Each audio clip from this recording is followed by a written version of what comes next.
Healthy Rebel Radio is sponsored by the Healthy Rebel app. 300 plus secretly healthy, delicious, mouth-watering dessert and treat recipes made with all-natural, whole food ingredients. Now available for download on the App Store and Google Play. Find out more details at healthyrebel.com.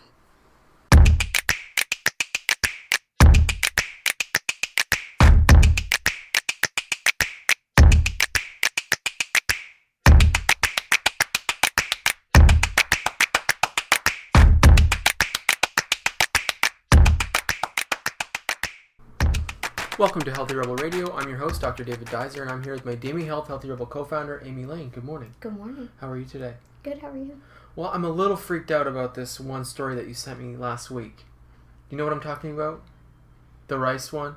I didn't read it, I just saw the title, so I sent it to you. Well, there's nothing to read in it. The title is everything, and it's from two newspapers, one in Hong Kong and one in China. And then Natural News, which is an online site that does dramatic stories about the industry, brought this in.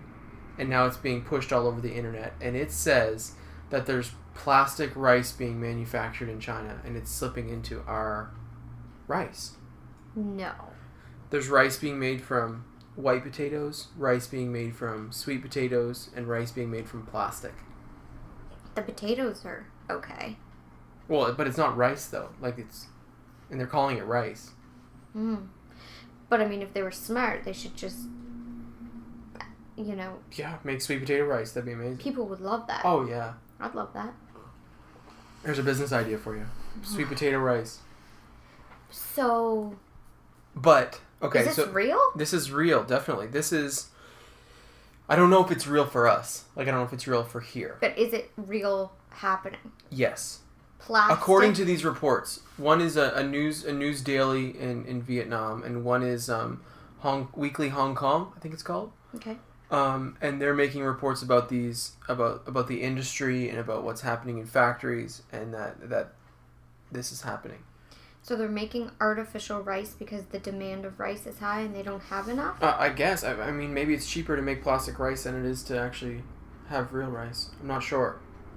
Either way, it's scary and it's making people very sick. So people are getting sick and they're not sure why. Who are the people that have consumed it? Like, have they verified anybody actually consuming this plastic rice? Well, I don't know that those numbers and that stuff is out. I don't think that's public. So this is something that, hopefully won't trickle over here, but hopefully for the general humanity, it can be stopped quickly if it is happening, for sure. These are reports. I mean, these could be false. These two magazines, I don't know what they're like. I mean, they could be like tabloids. Okay. Right? I don't know. But it did go viral. It absolutely went viral. This one article I pulled up had 85,000 shares on Facebook. All right. Well, let's try to look into it this week and then do an update to see if, first of all, this is happening.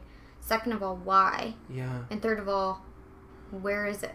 Right, and what the exposure might be. I mean, you're right, where is it? If it is here, then that could be very scary. Very scary. But also just terrible that would ever be done. Oh, yeah. Terrible. Terrible. But on a positive note, sweet potato rice. Would be awesome. Excellent idea. Excellent idea. Yeah. I would 100% buy that. Definitely.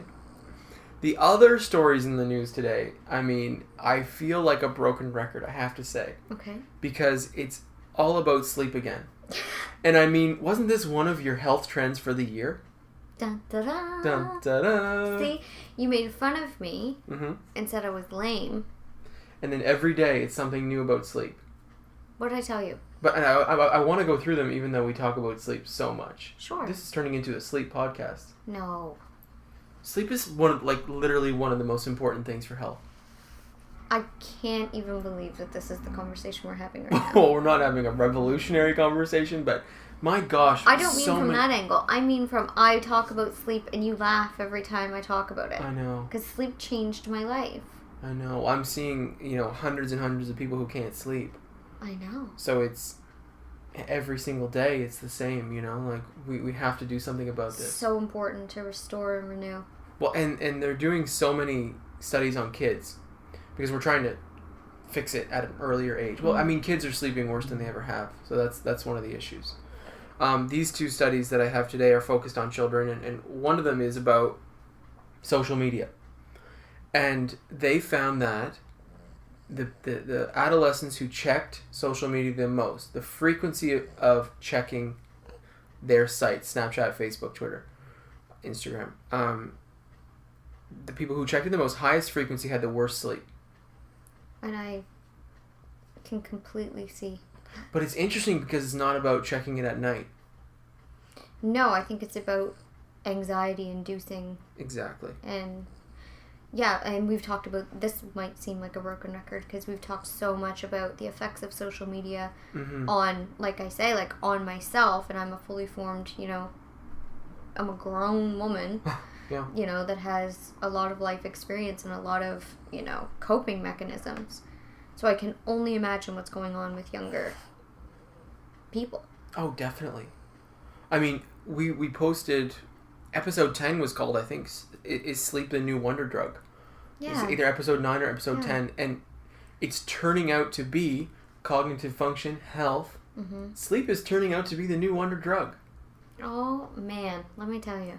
So, the amount you check your social media is a representation of possible anxiety levels, which can prevent you from getting into deeper sleep. So basically it's this cortisol connection again. If you're checking social media a lot and you're not having that self-control, and I guess it's a desire for some sort of emotion to be released because you want to see what's going on. I would go further and say that it's a validation thing. And it's also because you're validating, like, what are other people doing? What's that compared to what I'm doing? But it's also, I think, takes you out of the present moment. And we know with, meditation and being more centered and being more grounded, there can be nothing more detrimental than living in the past or the future. And when you're living in social media and looking at what everyone else is doing, and then no matter if you're consciously or subconsciously, you're scrolling through, and this person's on vacation, and this person has beautiful things, and this person's dad rents yachts, and this friend does whatever. Like, it's gonna give you anxiety. It's gonna make you feel inadequate. Yeah. So why do you keep checking it? Why if it makes you feel inadequate? It's addictive. Just that feeling, like the fact that you're getting some sort of emotion. It makes you feel something. It's like why people watch horror movies. It's why people watch reality TV. There's no value there. It's nutritional. It's junk. Right, yeah. It's junk food. Yeah. Right? But it makes you feel things. It either makes you feel better than, so you're in a place of, like, judgment. So you feel like, okay, my life is all right. Yep.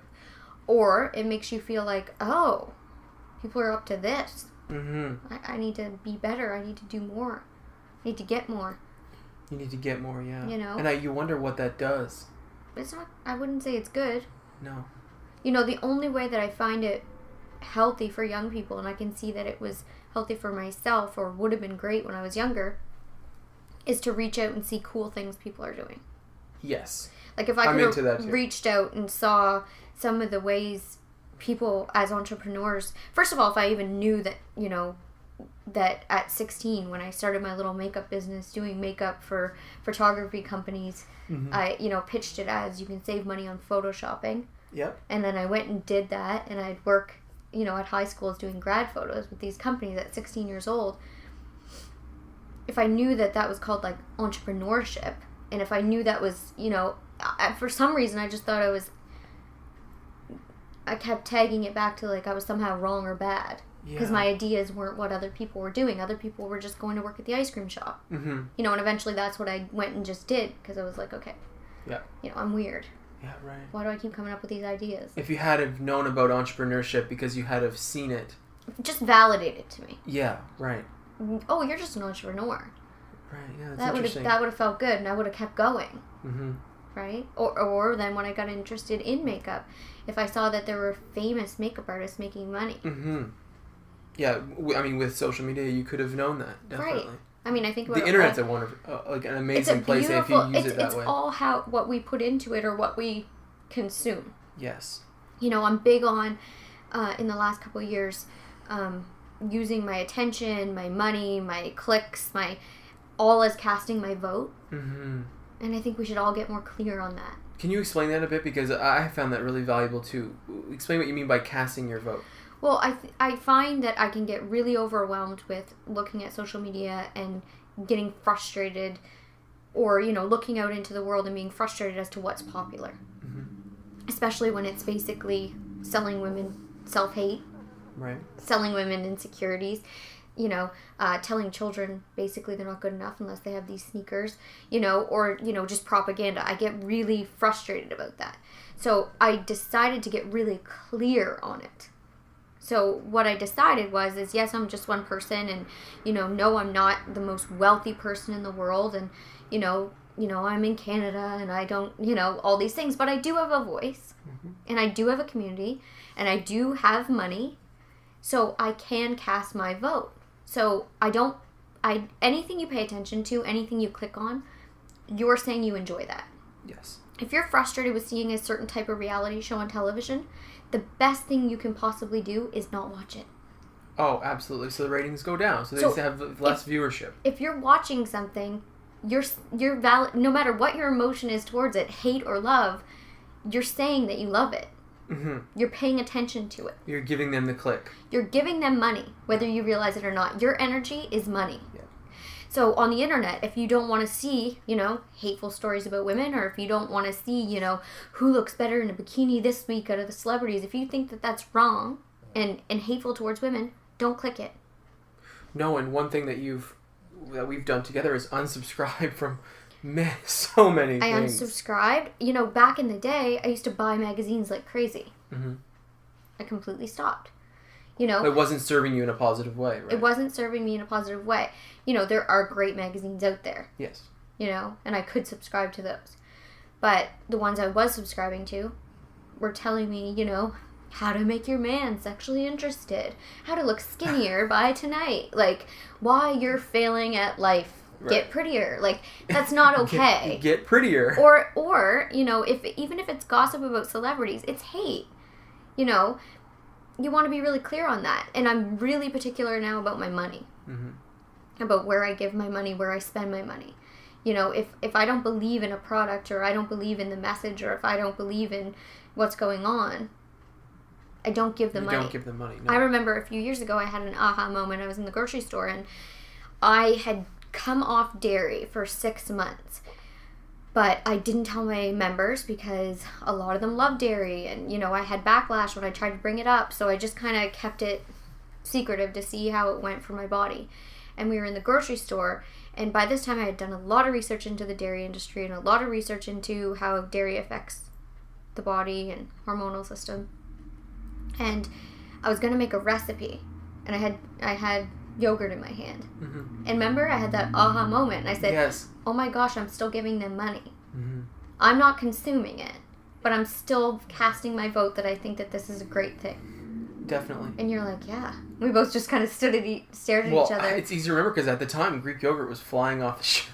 And I was promoting it because I thought it was great. Yeah. Because, you know, when you break it down, it does seem great. Mm-hmm. You know, low calorie, high protein. Anyway, long story short, I completely got clear from that moment on. Mm-hmm. You know, so now I, you know, buy courses that I believe in people. Mm-hmm. I go see people that I believe in. I don't watch programs that I don't believe in. I do not click on anything on the internet that I don't believe in. Mm-hmm. I don't subscribe to things that I, you know, don't believe in. Yeah, you've casted your vote amongst all these different industries. Yeah, and it's about owning your power and owning your, you know, I think we feel hopeless a lot of the times. Like, it's like that podcast that we did about how I was saying about Kim Kardashian, and she just keeps flashing us, and, like, I have no control over it. So, you know, so my way of casting my vote is I don't follow her on Instagram. I don't, you know, follow her on things. I don't click those links when it's like she's naked again. And, like, there's no hate there. I think she's a beautiful woman. I completely respect, like, obviously what they've done in business. Mm-hmm. I mean, who wouldn't want that? It's none of that. It's about the principle of, you know, using the body in the way that has been. I don't think that's cool. Mm-hmm. You know, so energy as a form of currency. Really. Yeah, and it's about and owning that power. I think it's just so powerful. Mm-hmm. And when you own that, as a nice transition, when you own it, you can keep your cortisol low. Here we go. Here we go. So on that same topic, when these adolescents check social media, this applies to everyone. I don't think this just applies to adolescents. People who check the social media the most had the highest cortisol levels, couldn't sleep, couldn't get into deep sleep. Today, research is coming out about cortisol. When stress is high, cortisol is high. We already knew that in the hippocampus is where we store memories, and when cortisol is high, you don't store memories as well. Mm-hmm. But today they found out, or it was published, that spatial recognition is worsened. So basically, people who are stressed out and have high cortisol, spatial recognition is also done in the hippocampus. So you don't take in your surroundings as well when you're stressed out.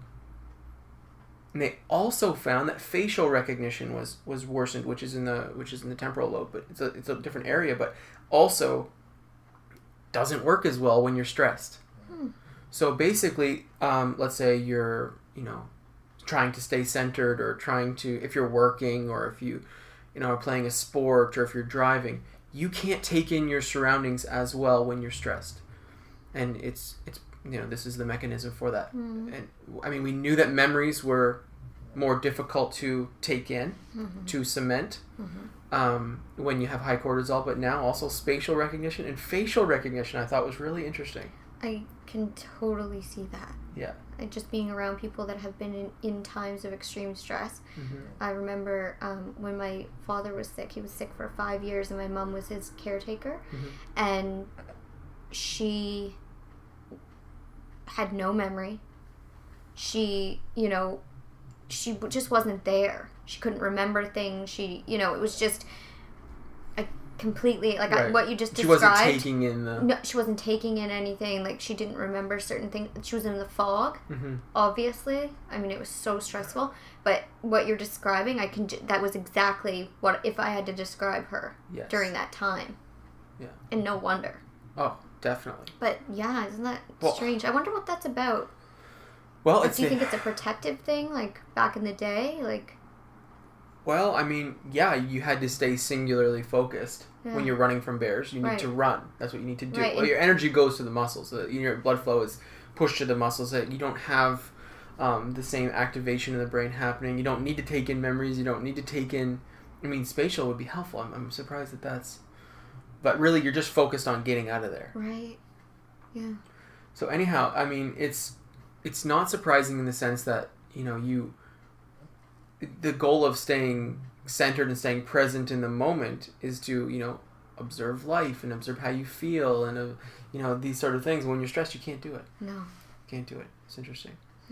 On the same topic of sleep, two more things, just really quickly. One is about texting. They did another study on adolescents, and they found that the people who texted within 30 minutes of falling asleep, sent a text message, they had worse sleep and performed worse in school. Not surprised. No. The people who didn't send one text message within 30 minutes of sleeping slept better and performed better in school. And I would go as far to say that also they would, the blue light we know, but also, a lot of these teens have their phones in their bedrooms. All devices need to come out of the bedroom in 2016. Adults, children, everybody. Definitely. Devices out. Yeah. It's like my mission. Nice mission. I like that. That's a good mission. It's a good mission, and this is another thing that came out about sleep, and this is the same thing, and I think that adults need to get their devices out of the bedroom as well. Poor sleep now, they're associating with higher stroke risk. Wow. So, leading cause of death in North America is cardiovascular disease, whether it be stroke, heart attack, heart failure, and they found that lack of sleep is associated with higher rates of stroke. Wow. So, I mean, stroke is one of the main things we're trying to prevent, testing blood pressure and cholesterol, and, I mean, sleep. And I want to just make a note about that we talk a lot around the topic of social media and how it can negatively affect adults and children, but I also kind of want to make the note that, because we're talking about change and prevention, I don't think social media is bad. No, me either. And I think that it's, like everything in life, it's what you put into it and what you take out of it, what you pay attention to, what you cast your vote towards. That's what it becomes. So if you're not it's like food. Food is not bad, No. but if you abuse it, it is. Or if you buy junk, it is. It's how you're casting your vote. Again, it's what you're paying attention to. It's what you're focused on. So with social media, it's this beautiful, powerful tool that obviously we love. Oh, yeah. And we think that it's amazing, but teaching our children how to, because we're in a new time, that it can't be in the bedroom, that checking compulsively, isn't doing anything healthy for anybody. So regulating use, where you use it, making sure that your children, checking what's happening. Yes. What they're paying attention to, what they're looking at, how other people are talking to them, that type of thing. But also teaching them how to use it in a great way. Definitely. I use social media every day to put love, health, and healing into the world. I never would have that platform if there was no social media. No, it's incredible. And that's what you're putting out. Explain a bit what you're taking in. Explain a bit about how your newsfeed looks. Well, it's so funny. We should maybe put a screenshot or something about my newsfeed somehow. I know. It because would be really incredible to do that. I have a sister that's just hates, quote unquote, hates social media. Yeah. But she's not on it. So she's only seen specific views of social media. She's never seen my view. And my view is Marianne Williamson, people talking about great things going on in the environments. I follow dream cabins in the Pacific Northwest. Exactly, yeah. I follow, things about health food. There's all my interests. That's all I follow. Yes. And I unfollow everything else. So my stream is just this beautiful stream of consciousness of health, wellness, well-being, relaxation, spirituality. Just flooded with spirituality. Michael Beckwith, if you follow anyone on social media, I highly recommend. He speaks straight to your soul, Definitely. even through social media. He's a beautiful human being. Deepak, he does daily meditations. Incredible. Yeah, free resources. I follow The Science of Mind, the Course in Miracles. Course in Miracles, all my favorite authors. Louise Hay. If you just want to look at like a loving note in your newsfeed, it's like once in a while just like, you are beautiful, those types of things. It's powerful. I mean, oftentimes if I look over your shoulder and see what's on your feed, it's some sort of unicorn or fairy with a nice little quote. See, that's what I want to look at. Yeah, definitely. That's what makes me feel good. Back when it was just nonstop harassment, it almost felt like. I didn't like it either. No, but it's all our choice. Exactly, it's a choice, and mine is basically integrative medicine research. I mean, it's yours has a completely different vibe too. When I look at yours, it's all just research, and it's so invigorating and exciting. It's so great how you can choose your vibe. I love it. Yeah, I love it. Well, thank you for bringing that up because we get down on these things because it's so important. And I don't ever want to say that we're down on it because I don't have any emotion towards down on it. I'm always solution oriented, and so are you. But we have to also talk about the issues and bring them to the light. Spirituality, being a spiritual human being, I think a lot of people, sometimes get confused that you just put those rose-colored glasses on and you just butterflies and rainbows and and you just yes. and you Wait, pretend. you're not putting your rose-colored glasses on and dancing around? Look, I do. Okay, good. But a lot. I had that in the beginning of my spiritual practice. They'd be like, "Well, you're spiritual, but you speak out against, sexism. You speak out against whatever, and animal rights. And yes, being spiritual doesn't mean that you're just you come from a loving place, but what matters to you still fight for. You still want to be the change. Is it from a centered, really spiritual, good place? Like, I don't get caught up in the stuff I used to get caught up. Like, what celebrities were into used to grab my attention and make me feel things. I literally don't care anymore. But if there's something going on in the world that I feel a visceral reaction to, I firmly believe we all, from the place we are, can do something beneficial towards that. Definitely. I had a girlfriend, and she was a photographer in a small town. And her and I were on Skype one day visiting. We would each work from our respective places across the country. We'd talk. And one day she was crying. all these animal cruelty things kept coming up on her news feed, and she's like, it's breaking my heart. How can people treat dogs like this? And I said, and she was basically like, why are you not crying? Mm-hmm. And I said, well,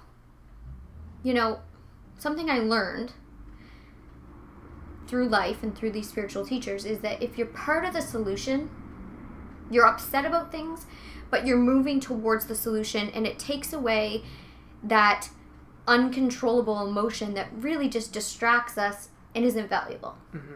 So I said, why don't you do something? You're a photographer.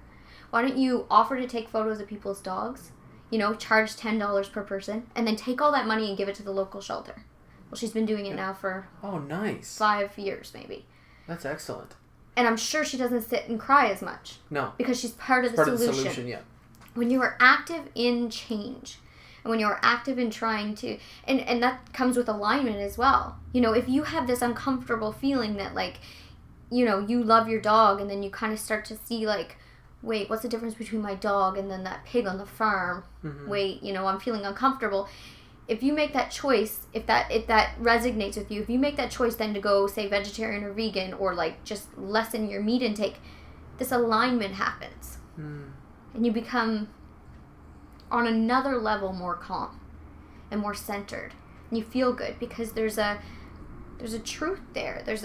You're aligned. Everything's true in your being. Like, you feel like you're living your truth. You feel you're living. There's no contradictions. Right. And that's so peaceful when you find that zone. It's so freeing. And it's not to say you ever get to a place where it's perfect. No. I mean, I'm constantly refining and looking, and it's not about looking over the fence and saying, wait a second, you're into health and you're doing this. No. You focus on your own side of your street. Everybody's on their own path. Mm-hmm. Everybody's on their own timeline. Like, we all need to focus on our own journeys more and stop pointing at other people and distracting ourselves, because that's what it is. Oh, yeah. We're projecting, So it's just very powerful, and it's very freeing. Yeah, it really is. Mm-hmm. That's a great point. Mm-hmm. I like it. Well, I mean, we covered a lot today. I think that's so beneficial. I mean, it evolved into more than just sleep. There you go. But sleep is the catalyst, and this is the year of sleep.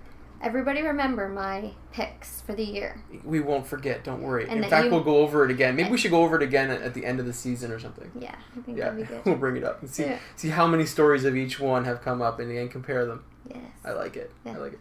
That's Healthy Rebel Radio, episode 18. Thank you so much for listening. Have a great day. See you. Healthy Rebel Radio is presented by the online health and wellness center, DamiHealth.com. Since 2009, Amy Lane has successfully coached thousands of women through her signature program, the Bikini Body Program. Join today to work exclusively with Amy to unveil your greatest yet to be from the inside out. Go to DamiHealth.com for more information. Thank you for listening to Healthy Rebel Radio. Please connect with us on our community pages on Facebook, Pinterest, and Instagram, all at the handle @DamiHealth. For weekly recipes, articles, and all our episodes straight to your inbox, join our newsletter at DamiHealth.com. You can find all the links discussed in today's episode in the show notes. Thank you for joining us, and see you tomorrow.